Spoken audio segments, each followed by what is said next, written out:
Have you ever wondered how something as small as a simple flower could create a story so powerful that it lives forever in people's hearts? Good morning, honorable judges, respected teachers, and my dear friends. My name is Shamapan Injitarat, and you may call me Sharmi. I am proud to represent Tasaban Triyamara Samki School.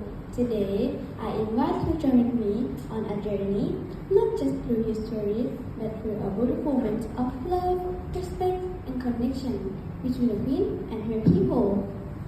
This is not only a story about a flower, it is a story of a whole province offering its heart to a beloved queen, Her Majesty, Queen Sirikit,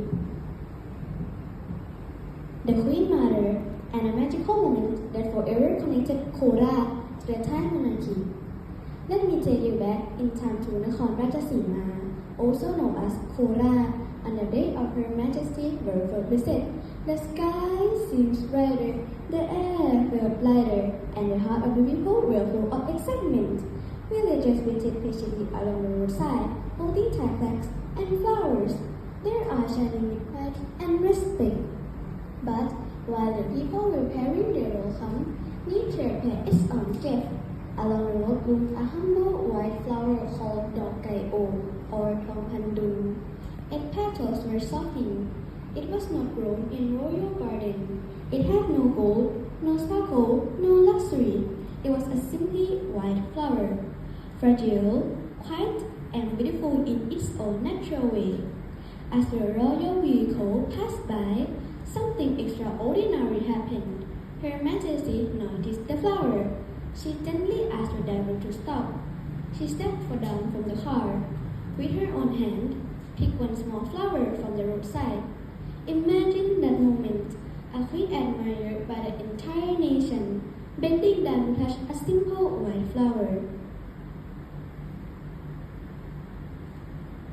With a warm smile, she pinned the tiny flower onto her dress. It was not planned. It was not part of any official ceremony. It was pure, natural, and sincere. In that moment, the small flower became a bridge of love between the queen and people of Korat. As she walked throughout the day, it felt as if she were carrying Korat's heart with her wherever she went.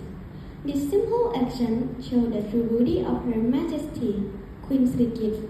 She did not see beauty only in palace or royal gardens. She saw beauty in simplicity, in nature, and in the heart of the ordinary people. Throughout her life, she worked tirelessly to help farmers, protect forests, preserve Thai culture, and bring hope to remote communities. Her love was gentle, steady, and powerful, just like the quiet flower that blooms once a year. Today, as we retell this story, we are doing more than remembering his story.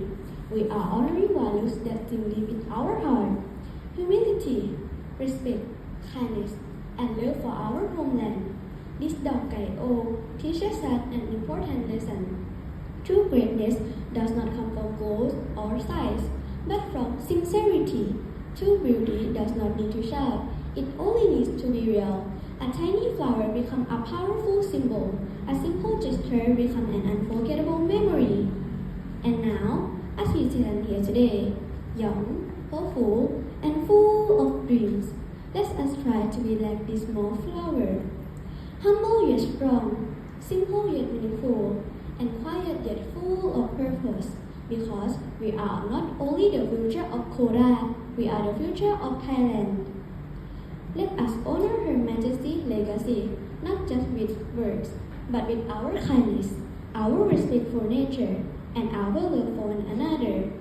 Just like this Dok Kai O, may our heart continue to bloom again and again. Thank you for listening.